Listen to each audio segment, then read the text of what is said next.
श्रीमंताच्या आणि गरिबाच्या बिछाण्यात जरी फरक असला तरी झोपेत कोणत्याच प्रकारचा फरक नाही.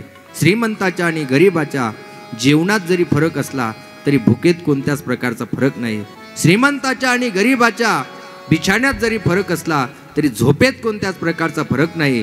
श्रीमंताच्या आणि गरिबाच्या जेवणात जरी फरक असला तरी भुकेत कोणत्याच प्रकारचा फरक नाही. आणि सांगू द्या, श्रीमंताच्या आणि गरिबाच्या घरात जरी फरक असला तरी मरणात कोणत्याच प्रकारचा फरक नाही. मरणात कोणत्याच प्रकारचा फरक नाही. ज्या पद्धतीने गरिबाचं मरण आहे ना, त्याच पद्धतीने श्रीमंताचं मरण आहे. का श्रीमंताला खूप मोठा बंगला बांधला म्हणून श्रीमंताला बंगल्यावरच जाळतात, असं होतं का तुमच्याकडे? नाही ना महाराज. अरे गरीब जिथं जातो ना तिथं श्रीमंताला सुद्धा जाळलं जातं. जाएगा जब यहाँ से कुछ भी न साथ होगा, 2 गज कफन का टुकड़ा तेरा निवास होगा. 2 गज कफन का टुकड़ा तेरा निवास होगा. 2 गज कफन का टुकड़ा तेरा निवास होगा. 2 गज कफन का टुकड़ा तेरा निवास होगा.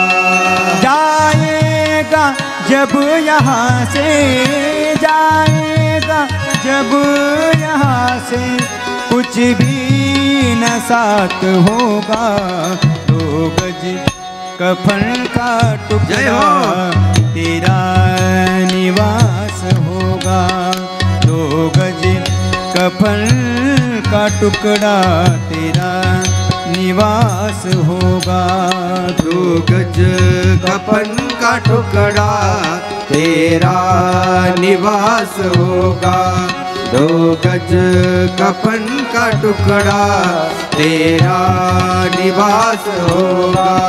चुन चुन के लकड़ियों में रख दे तेरे बदन को, चुन चुन के लकड़ियों में रख दे तेरे बदन को.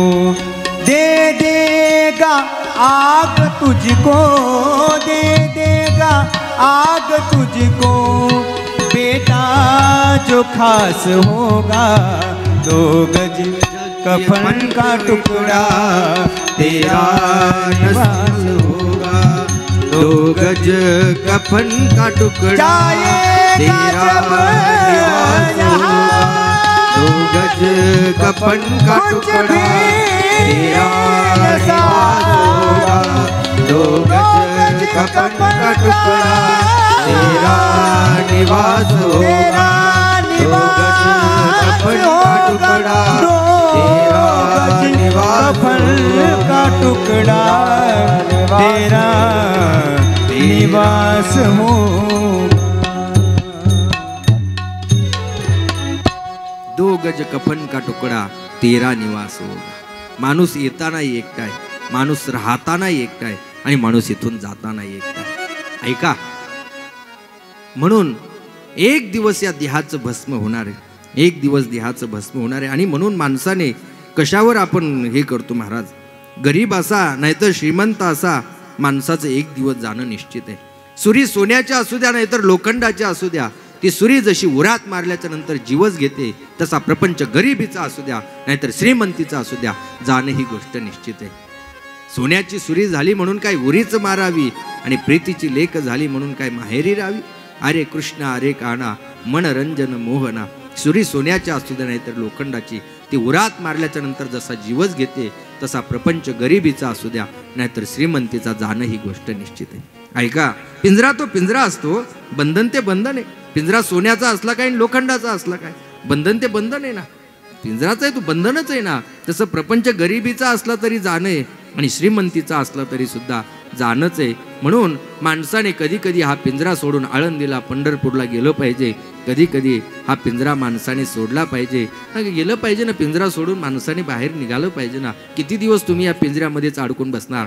कांदे बटाटे कांदे बटाटे कांदे बटाटे एवढंच करत राहणार का आयुष्यभर? कधीतरी या कांद्यातून बाहेर निघा, कांद्यातून बाहेर निघलं पाहिजे.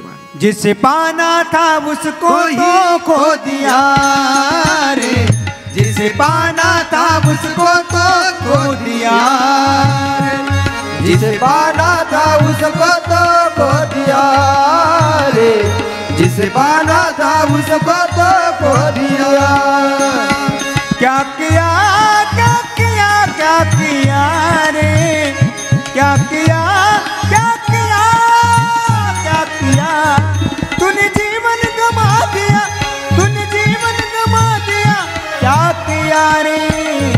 जिसे पाना था उसको तो खो दिया रे, जिसे पाना था उसको तो खो दिया, जिसे पाना था उसको तो खो दिया रे, जिसे पाना था उसको तो खो दिया रे। जिसे पाना था उसको तो खो दिया, क्या किया क्या किया क्या किया, काय केलं माणसाने? ज्याच्यासाठी ज्या भगवंताची प्राप्ती करायची त्या भगवंताला माणसं विसरली, आणि विसरल्यामुळे झालं काय, विसरली तया थोर झाली हानी, आणि पचतील खाणे 84च्या। माणसाने ज्या भगवंताने आपल्याला हा देह दिला ना, त्या भगवंताने जो देह दिला त्या भगवंताला माणसाने कधी विसरायचं नसतं। जेने हा जीव दिला दान, जेने हा जीव दिला दान, जेने हा जीव दिला दान, जेने हा दिला दिला दान, दयाचे करीन चिंतन, दयाचे करीन चिंतन, दयाचे करीन चिंतन, दयाचे करीन चिंतन, जगत जीवन नारायण, जगत जीवन नारायण, जगत जीवन नारायण, नासे जीवन पण भरोग, नासे जीवपन भवरोग, नासे जीवपन भरोग, नासे जीवपन भवरोग, जेने हा जीव दिला दान, जेने हा जीव दिला दान, जेने हा जीव दिला दान, जेने हा जीव दिला दान, जेने हा दिला जीवदान, जेने हा दिला जीवदान, जेने हा जीव दिला दान, जेने हा दिला दिला दान। ज्या भगवंताने आपल्याला हा जीव दान दिलेला आहे त्या भगवंताचं भजन आपण आपल्या जीवनामध्ये केलं पाहिजे। आणि म्हणून शिवजी आपल्या अंगाला भस्म लावतात, शिवजी आपल्याला आठवण करून देतात की तुम्ही सुद्धा कधीतरी या देहाला भस्म लावलं पाहिजे, कारण की एक दिवस या देहाचं काय होणार आहे, भस्म होणार आहे। म्हणून शिवजी आपल्या अंगाला लग्न प्रसंगातही पावडर लावत नाहीत, भस्म लावतात। दुसरा भाव आहे, शिवजी लग्न प्रसंगातही आपल्या गळ्यामध्ये सोनं घालत नाहीत, तर साप घालतात। साप का घालतात ऐका, सोनं आणि साप याची रास एक आहे, लक्ष द्या बरं का, सोनं आणि साप याची रास एक आहे। कोणती रास आहे? कोणती रास आहे? कुंभ रास आहे। कोणती रास आहे? कुंभ रस आहे। ऐका, सोनं आणि साप याची रास जशी एक आहे ना, तसा याचा स्वभाव सुद्धा एकच आहे। साप जसा काळ आहे ना, तसं सोनं सुद्धा काळच आहे महाराज, सोनं सुद्धा काळच आहे। म्हणून ज्याच्याकडे जास्त सोनं आहे ना, सोनेवाले सोना नाही, ज्याच्याकडे जास्त सोनं आहे त्यांनी झोपायचं नाही, सोनेवाले सोना नहीं, सोने वाले सो गए तो सब सोना चला जाएगा। ज्याच्याकडे जास्त सोनं आहे त्यांनी झोपायचं नसतं महाराज। सोनं सुद्धा काळच आहे, सोनं सुद्धा काळ आहे, साप सुद्धा काळ आहे।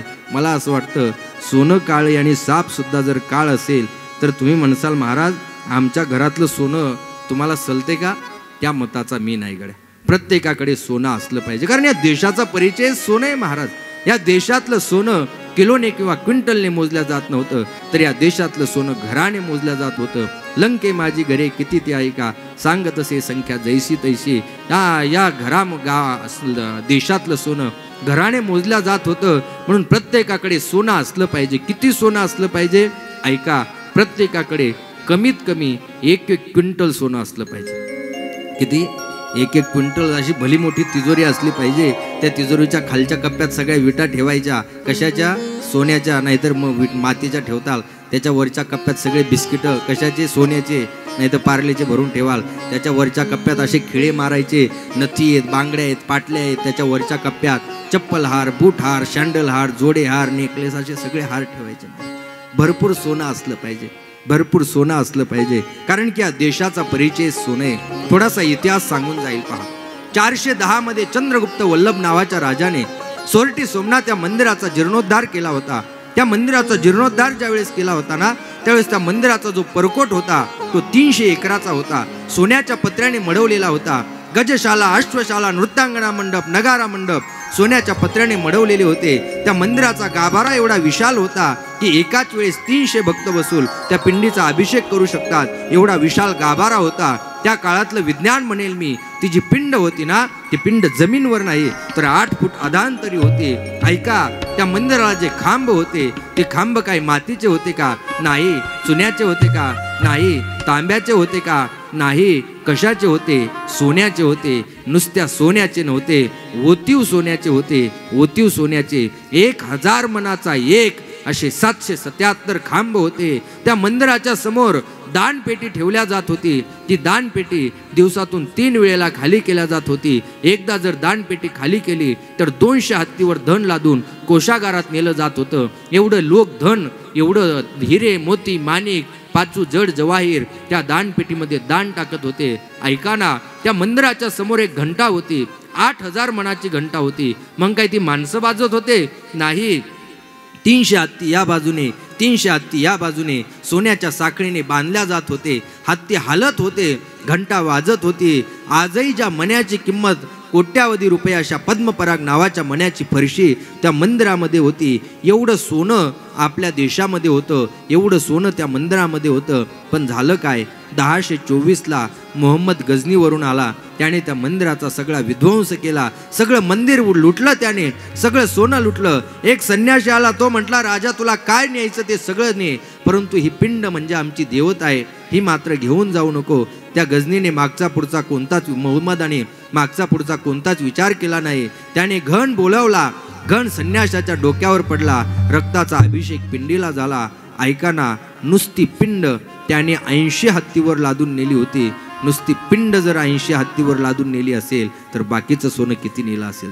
बाकीचं सोनं किती नेलं असेल? त्याने नंतर आसफ खान आला. अनेक स्वाऱ्या त्या सोरटी सोमनाथवर झाल्या, परंतु नंतर अहिल्याबाई होळकराने सोरटी सोमनाथाचं मंदिर समोरच्या बाजूला बांधलं. 1950 साली सरदार वल्लभभाई पटेलांनी ज्या ठिकाणी मूळ सोरटी सोमनाथाचं मंदिर होतं त्या ठिकाणी सोरटी सोमनाथाचं मंदिर बांधलं. हा आपल्या देशाचा इतिहास आहे. एवढं सोनं आपल्याकडे होतं, एवढं सोनं आपल्याकडे होतं. परंतु झालं काय माहिती आहे का? स्वातंत्र्याच्या अगोदर गोऱ्यांनी लुटलं. स्वातंत्र्याच्या अगोदर गोऱ्यांनी लुटलं आणि स्वातंत्र्याच्या नंतर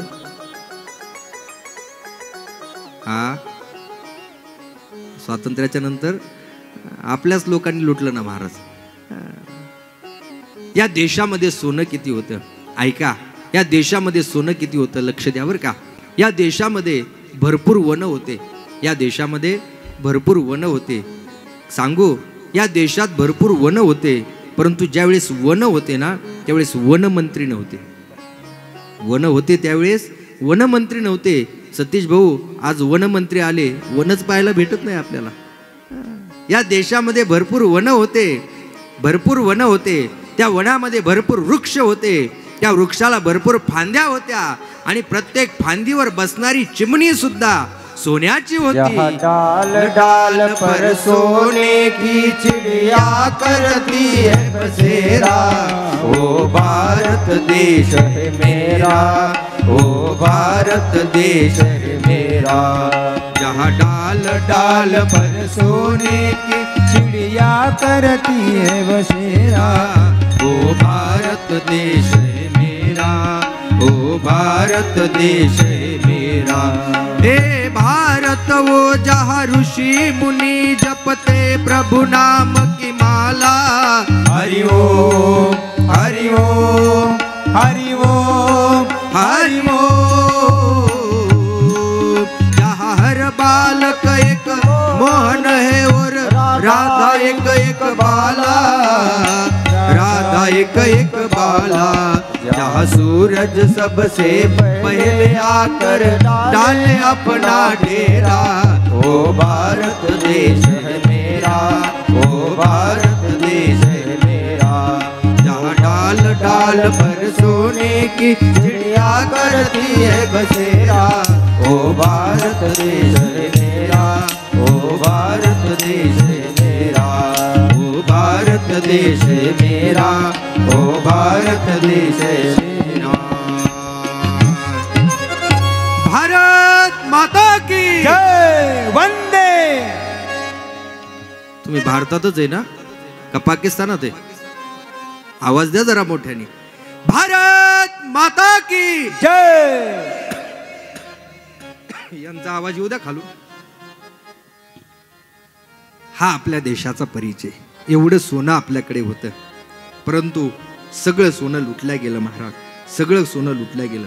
सोनं असलं पाहिजे, प्रत्येकाकडे सोनं असलं पाहिजे. परंतु ऐका, सोनं आपलं काळ बनू नये असं जर तुम्हाला वाटत असेल ना, तर ज्या तिजोरीमध्ये तुम्ही सोनं ठेवतात त्या सोन्याच्या बाजूला तुम्ही देवाचा, देशाचा, धर्माचा आणि संस्कृतीचा सुद्धा वाटा ठेवला पाहिजे. नुसतं सोनं जर तुम्ही ठेवत असाल तर ते सोनं तुमचा काळ बनेल, पण सोनं काळ बनू नये असं वाटत असेल ना, तर त्या सोन्याच्या बाजूला देवाचा, देशाचा, धर्माचा आणि संस्कृतीचा वाटा ठेवला पाहिजे. एवढा मोठा चांगला कार्यक्रम चालू आहे. एवढा सुंदर कार्यक्रमाचं आयोजन नियोजन सर्व ग्रामस्थांनी केलेलं आहे. आणि मग जर एवढा सुंदर कार्यक्रम असेल तर माणसाने ते सोनं आहे ना, त्या सोन्याबदलं थोडं सोनं का होईना या कार्यक्रमासाठी आपण दिलं पाहिजे. थोडं तरी धन आपण दिलं पाहिजे ना. आपल्याकडे आहे, भरपूर आहे, देवाने दिलंय, आपल्याला दिलंय, म्हणून आपण सुद्धा ते धन दिलं पाहिजे. आणि म्हणून खऱ्या अर्थाने सोनं काळ बनू नये असं वाटत असेल ना, तर आपण ते दिलं पाहिजे, दिलं पाहिजे. मी एक प्रश्न विचारतो तुम्हाला. तुमच्याकडे धरण आहे का? धरण आहे ना, इथं जवळच आहे धरण. कोणतं धरण आहे? डिंब्याचं धरण. डिंबा धरण आहे महाराज. बरं, ते धरण बांधत असताना ते का त्याला पाणी अडवण्यासाठी काय बांधल्या जाते? धरणाला भिंत बांधतात ना. भिंत कशासाठी बांधतात ते? तुम्ही धरण पाहिलं ना डिंब्याचं? मग ते भिंत कशासाठी बांधली? ती पाणी अडवायसाठी. बरं, पुढचा प्रश्न आहे, ती भिंत अशी सलग बांधली का त्याला काही 2-4 दरवाजे पण ठेवले? दरवाजे ठेवले ना. कशासाठी ठेवले दरवाजे? पाणी सोडण्यासाठी. मग भिंत कशासाठी बांधली? हे महत्वाचं. पाणी अडवलंही पाहिजे आणि पाणी सोडलंही पाहिजे.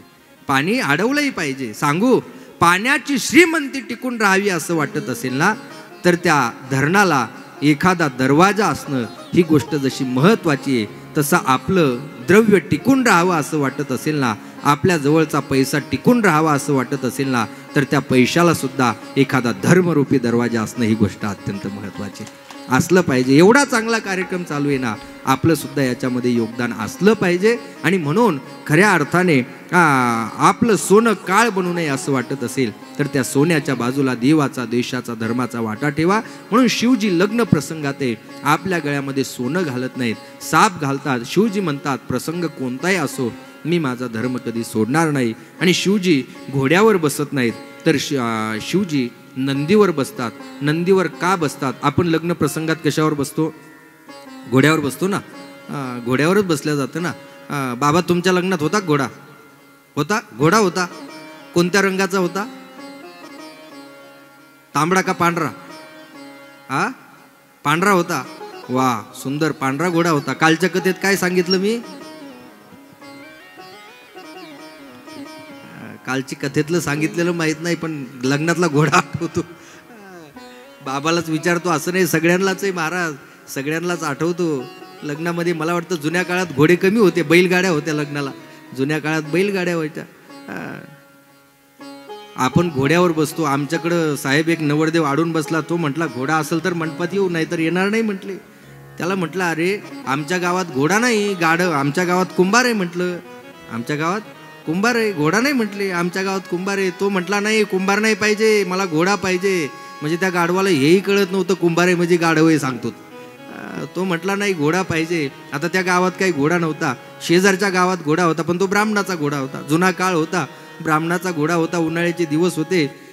ब्राह्मणाचा घोडा आणला आणि त्याच्यावर नवरदेव बसवला. त्या घोड्याला वाटलं ब्राह्मणच बसला. जुन्या काळामध्ये ब्राह्मण खळे मागायचे ना, खळ्यावर जाऊन धान्य घेऊन यायचे. त्या घोड्याला वाटलं ब्राह्मणच बसला. तो घोडा मंडपाकडे नाही आला, खळ्यावर गेला. एका खळ्यावर घेतला. गेल्याच्या नंतर तो म्हटला, तो घोडा काही तिथून निघायला तयार नव्हता. त्या नवरदेवाला असा राग आला. नवरदेवाने काय केलं, त्या घोड्याला मारलं. आता तो ब्राह्मणाचाच घोडा होता महाराज. भटो भटजिनो घोडो खानो घनो चलनो थोडो. भटो भटजिनो घोडो खानो घनो चलनो थोडो. एक मारो छडो नीचे दुल्ला उपर घोडो. आता ते घोडच होतं महाराज.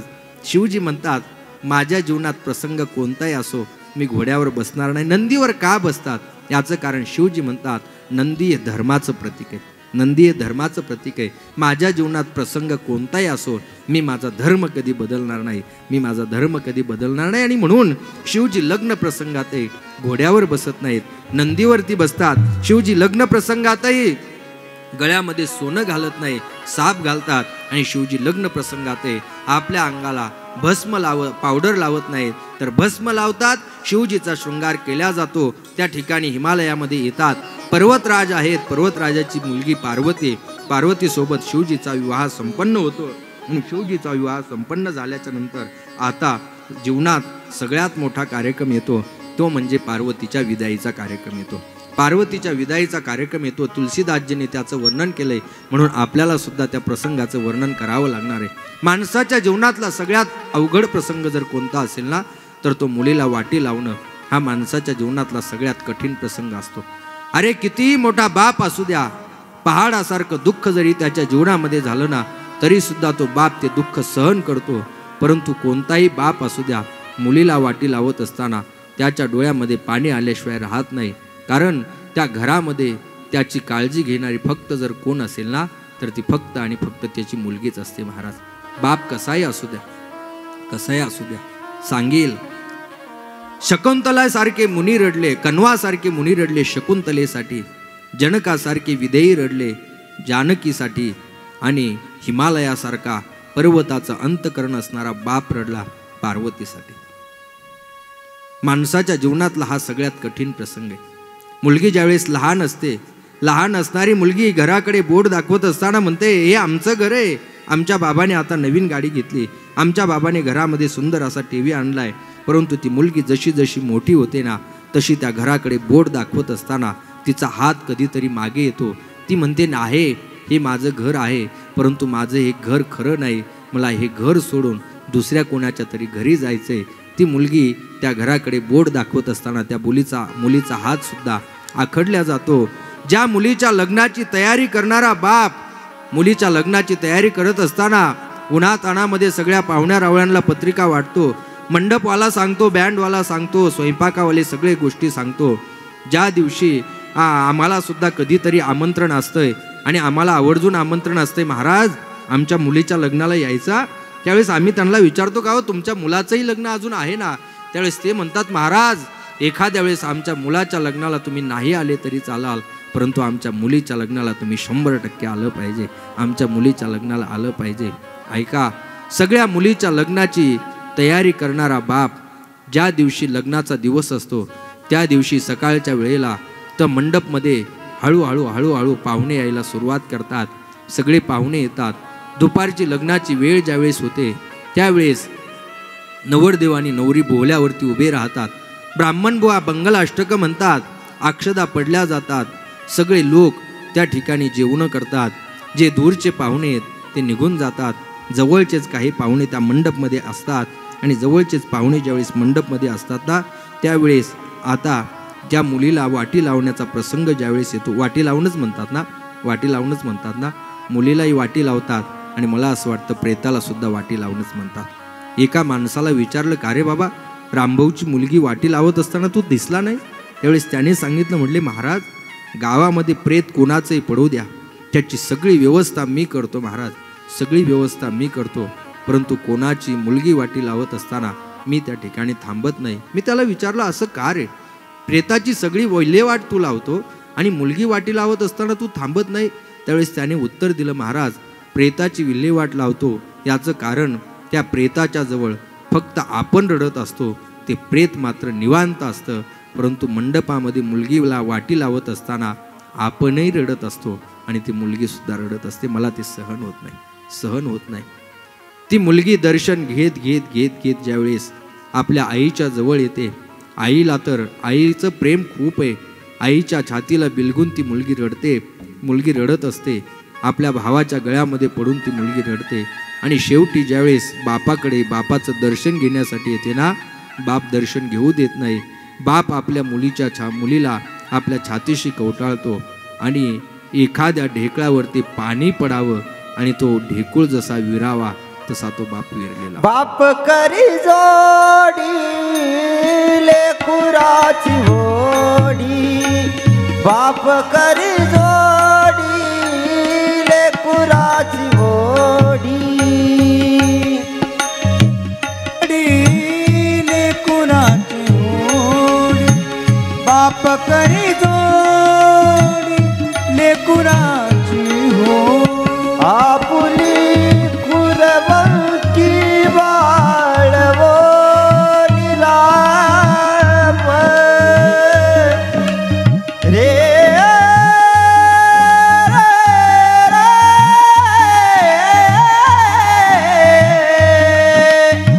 रे रे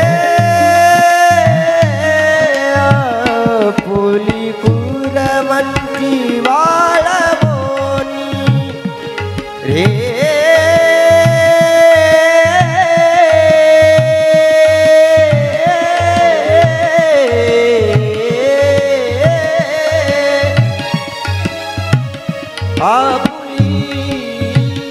तो बाप त्या मुलीला वाटी लावत असताना पहाडाच्या अंतकरणाचा असणारा बाप सुद्धा ढसाढसा रडतो. महाराज ढसाढसा रडतो. त्या मंडप मधला असा एकही डोळा नसतो की ज्या डोळ्याला पदर लागलेला नसतो. सगळे लोक रडतात.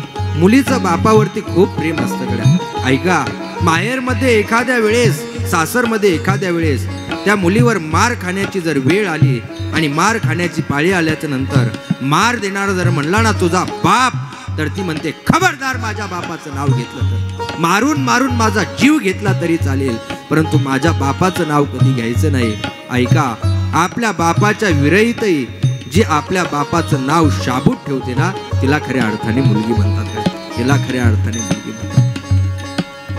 आपुली कुरवंती वाळवोनी, आपुली कुरवंती वाळवोनी, बाप करी जोडी लेकुराची होडी, बाप करी जोडी लेकुराची होडी, बाप करी जोडी लेकुराची होडी, बाप करी जोडी लेकुरा रे. मुली बापावर खूप प्रेम करत असतात. एक संदेश जाता जाता सांगून जाईल कडे. ऐका, यत पापम ब्रह्म हत्यायाम द्विगुणम गर्भ प्रातके प्रायश्चित्तम न तस्यास्ति तस्यास्त्यागो विधीयते. ऐका, सांगू, एखाद्या वेळेस तुमच्याकडून ब्रह्महत्या झाली ना, तर ब्रह्महत्येच्या पातकाला प्रायश्चित्त आहे. परंतु तुम्ही जर स्त्री भ्रूण हत्या करत असाल ना, तर स्त्री भ्रूण हत्येच्या पातकाला कोणतंच प्रायश्चित्त नाही.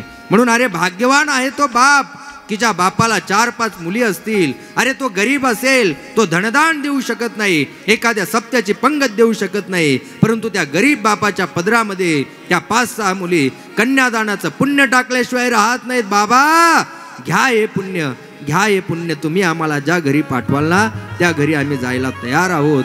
गरीब आहे तो बाप, परंतु त्या मुली त्याच्या पदरामध्ये कन्यादानाचं पुण्य टाकतात. म्हणून मुलगी ही बापावर खूप प्रेम करत असते. मुली इतकं प्रेम त्या घरामध्ये दुसरं कोणीच करत नाही.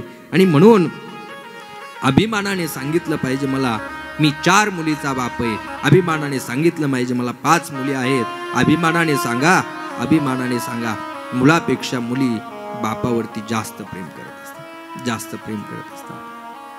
पार्वतीच्या विदाईचा प्रसंग आहे. पार्वतीच्या विदाईचा प्रसंग करत असताना पर्वतराज पार्वतीला विदाई करतात.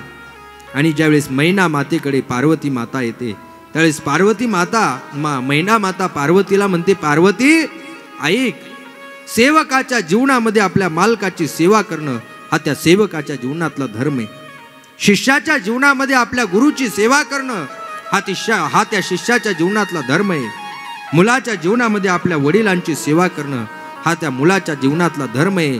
त्याच पद्धतीने पार्वती आपल्या पतीची सेवा करणं हा पत्नीच्या जीवनातला धर्म आहे. म्हणून हे पार्वती काय करतो, करे हो सदा शंकर पद पूजा, नारी धर्म पती देवन दूजा, करे हो सदा शंकर पद पूजा, नारी धर्मपति देवन दूजा। बचन कहत भरे लोचन भारी, बहुरी लाई उरलिन कुमारी। करे हो सदा शंकर पद पूजा, नारी धर्मपति देवन दूजा। सौभाग्यवतीच्या जीवनामध्ये आपल्या सौभाग्याची सेवा करणं हा त्या सौभाग्यवतीच्या जीवनातला धर्म आहे गड्या, धर्म आहे. केली पाहिजे आपल्या पतीची सेवा. हा पार्वतीला मैना मातेने दिलेला उपदेश आहे. तुलसीदासजी त्याचं वर्णन करतात. मुलीचा संसार करत असताना प्रत्येक आईने मुलगी सासरी पाठवत असताना हाच उपदेश आपल्या मुलीला केला पाहिजे, हाच उपदेश आपल्या मुलीला केला पाहिजे. आणि म्हणून बऱ्याच दूरवरपर्यंत डोली जाईपर्यंत पर्वतराज त्या डोलीकडे पाहतात. डोली ज्यावेळेस दृष्टीआड होते, दिशेनाशी होते, त्यावेळेस परत त्या मंडपमध्ये येतात. ओसाड आहे मंडप, त्या ठिकाणी एका खांबाला पकडतात, मोठ्याने रडायला सुरुवात करतात. मैना माता समजूत घालते आणि आता कथेमध्ये बदल होतो. शिवजी पार्वती मातेसहित त्या ठिकाणी कैलास पर्वतावरती पोहोचत होतात आणि पोहोचत झाल्याच्या नंतर योग्य वेळी त्यांना कार्तिक स्वामी नावाचा मुलगा होतो. तब जन्मेऊ शटबदन कुमारा, तारक असुर समर जय मारा. आगम निगम प्रसिद्ध पुराणा, षण्मुख जन्म सकल जग जाना. त्या ठिकाणी कार्तिक स्वामीचा जन्म होतो आणि कार्तिक स्वामीचा जन्म झाल्याच्या नंतर कार्तिक स्वामी तारकासुराचा निपात करतात, तारकासुराला मारतात. आणि त्या ठिकाणी आता एक दिवस शिवजी सुखासीन बसलेले आहेत आणि सुखासीन बसलेल्या शिवजीकडे पार्वती माता येते आणि पार्वती माता आता शिवजीला प्रश्न विचारते की हे प्रभू, तुमचे प्रभू या पृथ्वी तलावरती केव्हा उत्तीर्ण होतात. त्यावेळेस पार्वती मातेला शिवजी उत्तर देतात. तुलसीदासजी त्याचं वर्णन करतात. काय म्हणतात तुलसीदासजी? जब जब होय धर्म की हानी, पाडई असुर अधम अभिमानी. तब तब प्रभु धरी विविध शरीरा, हरई कृपा निधि सज्जन पीरा. जब जब होए धर्म की हानि, पाड़हि असुर अधम अभिमानी. पाड़हि असुर अधम अभिमानी. तुमचे प्रभू या पृथ्वी तलावर केव्हा अवतीर्ण होतात? त्या प्रश्नाचं उत्तर शिवजी पार्वतीला देतात की जेव्हा जेव्हा धर्माला ग्लानी येते तेव्हा तेव्हा धर्माची संस्थापना करण्यासाठी, दुष्टाचं निर्दळन करण्यासाठी आणि भक्ताचं रक्षण करण्यासाठी माझे प्रभू या पृथ्वी तलावर अवतीर्ण होतात. हे एक प्रभूच्या अवताराचं कारण आहे. असे अनेक प्रभूच्या अवताराचे कारण शिवजी त्या ठिकाणी पार्वतीला सांगतात, तुलसीदासजी आपल्याला सांगतात. त्या कारणांचा विचार आपण करणार आहोत. परंतु तत्पूर्वी फार मोठ्या प्रेमाने एकदा सर्वांनी भगवंताचं भजन करायचंय, सर्वांनी टाळी वाजवायची. सर्वांनी मला असं वाटतं आपापल्या जागेवर उभं राहायचंय आणि भजनामध्ये आनंद घ्यायचाय, भजनामध्ये सामील व्हायचंय, टाळी वाजवून नाचायचे आणि भजन म्हणायचे. करा सुरू. श्रीराम जय राम टाळी वाजवून रे भजो, श्रीराम जय राम गाये रे. श्रीराम जय राम हो सर्वांनी हला हरी बोल. श्रीराम जय राम गाये. हा श्रीराम जय टाळी वाजून म्हणायचंय पण रे. श्रीराम जय राम गाये रे. ओ श्रीराम जय राम गाये रे. श्रीराम जय राम गाये रे. श्रीराम जय राम गाये रे प्रभू. श्रीराम जय राम. आनंद घ्यायचा सर्वांनी भजनाचा. श्रीराम जय राम गाये. सर्वांनी पावलं हरी बोल. श्रीराम जय राम गाये रे. विद्यार्थी मंडळी पावली खेळून नाचा. गाये रे प्रभू. श्रीराम जय राम गाये. श्रीराम जय राम गाये रे प्रभू. श्रीराम जय राम गाये रे. हो श्रीराम कोणीही लाजायचं नाही. सर्वांनी लाज भय शंका दुराविला मान न कळे साधन या परते गाइये रे प्रभु श्री राम जय राम गाइये रे जय हो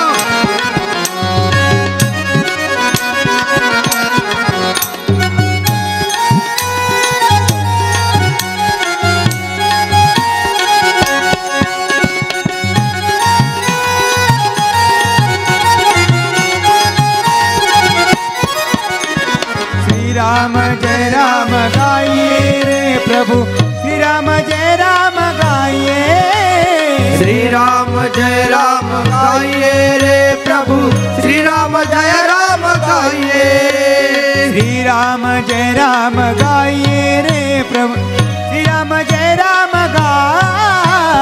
श्री राम जय राम गाइए रे प्रभु श्री राम जय राम गाइए रे हो श्री राम जय राम गाइए रे जय हो श्री राम जय राम वाह वाह नाचा नाचवा आनंद घ्या जय राम गाइए रे प्रभु श्री राम जय राम गाइए रे हो श्री राम जय राम गाइए रे प्रभु श्री राम जय राम गाइए रे श्री राम जय राम गाइए रे प्रभु श्री राम जय राम गाइए रे श्री राम जय राम गाइए रे प्रभु श्री राम जय राम गाइए रे श्री राम जय राम गाइए रे प्रभु श्री राम जय राम सर्वांनी हात वरती घ्या हरी बोल हात हात हा सर्वांनी हात वरती घ्या हो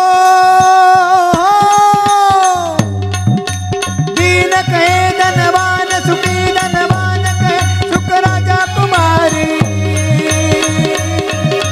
राज कहे महाराज सुखी महाराज कहे सुख इंद्र को भार इंद्र कहे चतुरानन को इंद्र कहे चतुरानन को चतुरानन को विष्णु कुमार तुलसीदास विचार कर हरि भजन बिना सब जीवन हरि भजन बिना सब जीवन हरि भजन बिना सब जीवन प्रभु रामचंद्र भगवान की पवन सूत हनुमान की मौली ज्ञानेश्वर महाराज की जगद्गुरु तुकाराम महाराज सद्गुरु जो